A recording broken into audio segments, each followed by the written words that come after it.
Now we know how to identify an appropriate method to explore our research questions. We need to design our research project in an ethical way.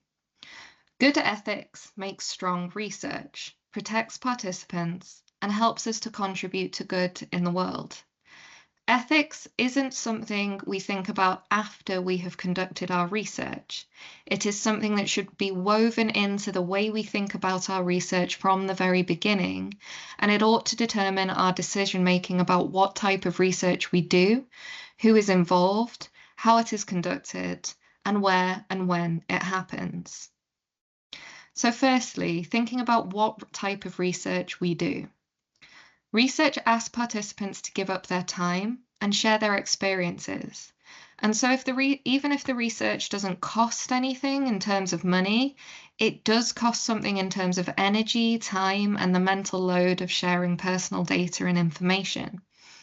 For this reason, we need to make sure our methods are appropriate to our research question, because if we use the wrong method, we're wasting people's time, and this could cause harm. We also need to make sure we're not collecting too much data. If we only need 5 interviews, then it would be unethical to conduct 50 because that would waste people's time and energy. We also need to think about who takes part in the research. We need to think carefully about the age of participants, their capacity to consent to taking part in the research, and we need to confirm that who we have requested to participate are actually appropriate to our study. Usually, in undergraduate research, we would ensure that all participants are adults, meaning that they are over the age of 18. We would also want to make sure that our participants have the capacity to consent to taking part. So we would not ask very young people to take part, nor people who have learning differences that mean they don't understand what is being asked of them. We also need to be very clear about what data we need to collect to help us answer our questions, and make sure we don't collect data that are not relevant to those questions. This means we need to know what we need to know, and we need to know what we don't need to know. For instance, if our research study is exploring adults' experiences of being called up for jury duty, we don't need to know names, nor do we need to know if they have a job or a mental health condition, if none of those questions are relevant to the research questions or hypotheses. We would usually anonymize people's names as early as possible in the data collection, and this helps protect participants from being identified, which can help people to feel more able and willing to share their experiences, and so we can be more sure we have authentic data as well. We also need to think about how we conduct our research. How we go about conducting our research must always be underpinned by respecting those involved within the research process. Respectful treatment means we need to clearly inform our participants about what the research involves, what it seeks to explore, what participation actually looks like, for instance, is it an interview or a survey, and how long it will take. This is known as informed consent, which means that we acknowledge that our participants can only fully consent to taking part if they are fully informed about the process and the outcomes of the research. Related to this, we need to be honest about why we are doing this research, which means we need to clearly state what the purpose of the research is. It can be tempting to say, your participation will help to solve this big problem in criminology. But actually, the real purpose of your research is to help you achieve a modern studies advanced higher qualification. So just make sure you're clear about this. These steps are usually achieved by way of an information sheet, which is a written document that clearly sets out the purpose of the research and what participation looks like, and a consent form, which participants sign to agree that they have understood the information sheet and that they are consenting to take part. But it is really important to understand that consent is not once and done, and that part of respecting our participants is ensuring that they are able to withdraw their consent at any time without penalty. To do this, usually in the information sheet and consent form, we include some words which detail the process of withdrawal, such as you can withdraw your consent during and after participation by indicating to the researcher you would like your data to be removed and destroyed. If a participant chooses to withdraw from your research, you must securely delete their data and you must not use this data in your analysis. Another very important point regarding respecting our participants is that we cannot achieve informed consent if we are actively trying to deceive our participants. This means we need to avoid deception, which is where we tell participants we are researching one thing, but are actually secretly studying another. While this can be made possible if there are very, very good reasons for this, rarely in criminology at undergraduate level or for modern studies advanced hires would the use of deception be permitted. We also need to think about when and where we conduct our research, because it's important to think about personal safety and comfort for both you and your participants.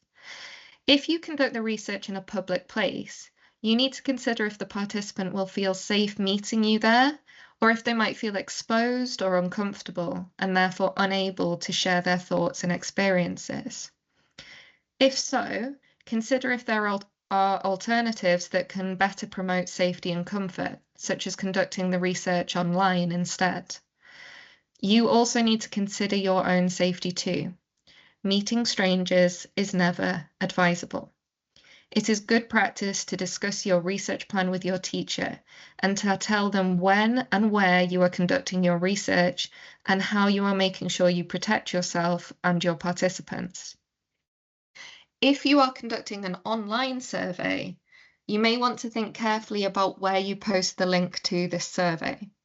If you are using a social media site, best practice is to ensure that comments on your post are disabled and that your direct messages are turned off. This means that participants can't de-anonymize themselves in the comments, and there is no way for a participant to contact you inappropriately via direct message. Finally, please be aware that harm isn't always physical. Sometimes harm affects our mental well-being too. Participants should be protected from harm by ensuring that questions that you ask are not too personal and are not asking participants to reflect on traumatic or harmful experiences. Also, recognizing that asking participants difficult questions could also be harmful to you as a researcher. So make sure questions are not intrusive or traumatic, and that will help protect you and your participants. Debrief forms are often used following research, and in these forms you can provide details of relevant support services who can help if a participant feels upset following the research. Finally, it is best practice to ensure that participants have the right to anonymity. This serves two functions. One, anonymity protects the participant from being identified, and two, anonymity can enhance the quality of the data, as participants may feel more comfortable sharing personal experiences if they know they cannot be identified later on. To achieve this, for quantitative research, such as surveys, we usually set the survey in such a way so that we don't collect personal identifying information. So we don't ask questions of participants that require them to disclose their name or other identifying information, such as phone numbers or email addresses, if that information is not relevant to the study. In interviews, this is not something we can do in advance because we do need to know the participant's name and some of their contact details to enable us to arrange the interview. In this case, we would aim to anonymize their participation after the interview when we prepare the transcript. This means that we would, at the very least, replace their name with a participant identifier, which is sometimes a pseudonym or sometimes a number. For example, my name is Estelle, but my pseudonym might be Hannah, and I would be referred to as Hannah within the transcript. Or the researcher might prefer to refer to me as participant number 4. Both are fine, so long as it is not possible to identify me from the data that is included in the write-up. Following on from this, make sure that any raw data, such as your audio recordings, are securely deleted as soon as the anonymized transcript is created. This prevents people from working out who your participants are if the data is lost or stolen or hacked. Important point. Anonymity does not only mean changing people's names. There are, of course, other ways to identify people by their personal information. Imagine, for instance, that you are able to interview the Chief Constable of Police Scotland. You may not report their actual name in the data, but it is really easy to work out who they are because there is only one person who holds this title. And so if you refer to them as the Chief Constable, then you actually haven't successfully anonymized them. Similarly, it may be that there is only one female teacher in Year 4 in your school. And if you're interviewing all of the teachers, then readers will be able to reveal the identity of the female teacher if you refer to them as one female teacher in Year 4 said the following. This means you need to review your data and delete or anonymize anything that might identify your participants before you analyze that data. So here are the key takeaways from this learning resource. Choose your research method according to this question. Which method will get me the best, most informative data to help answer these research questions or hypotheses as fully as possible? Qualitative methods help us to unearth and reveal meanings and to understand how things are experienced and made sense of by our participants.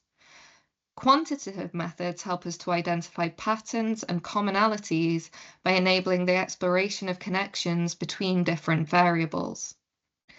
Pay careful attention to question design to ensure that you get strong, unambiguous, and authentic data. And finally, ethical research ought to underpin our whole approach to research design and should not be an afterthought. We need to consider the following: honesty and integrity, respect, safety, informed consent, rights to withdraw, good data management, and anonymity. Thank you so much for listening, and I will be back with the next learning resource soon.